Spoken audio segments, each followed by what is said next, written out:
यामध्ये अजिबातच तथ्य नाही, कारण EVM हे स्टँड अलोन मशीन आहे.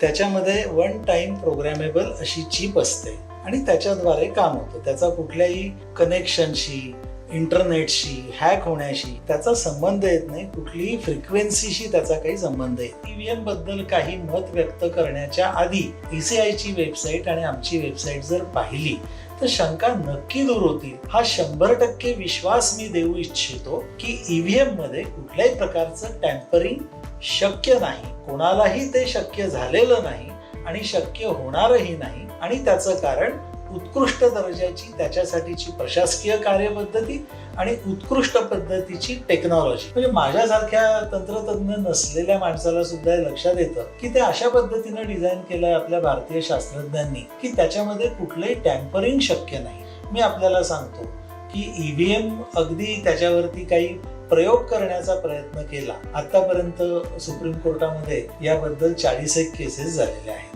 आणि या 40ही केसेसमध्ये सुप्रीम कोर्टाने हे स्पष्ट शब्दात सांगितले आहे की EVM हे स्टँड अलोन मशीन आहे, दॅट कॅनॉट बी टॅम्पर्ड, आणि त्याच्यामुळे ते वापरायला हरकत नाही. मला असं सांगायचंय की प्रत्येक स्टेजला राजकीय पक्षाचे प्रतिनिधी आणि उमेदवारांचे प्रतिनिधी यांच्या समक्षच सगळ्या गोष्टी घडलेल्या आहेत आणि तसाच ECIचा प्रोटोकॉल आहे. त्याच्यामध्ये शंकेला कुठलीही जागा नाही. याचं रेकॉर्ड उपलब्ध आहे, व्हिडिओग्राफी उपलब्ध आहे. अतिशय स्पष्ट शब्दात सर्वोच्च न्यायालय असं म्हणतं की या पुढच्या निवडणुका या EVM वरतीच घेण्यात याव्यात, कारण त्याच्याबद्दल कुठल्याही शंकेला जागा नाही. मतपत्रिकांवरती निवडणुका घेण्याचा प्रश्नच उद्भवत नाही.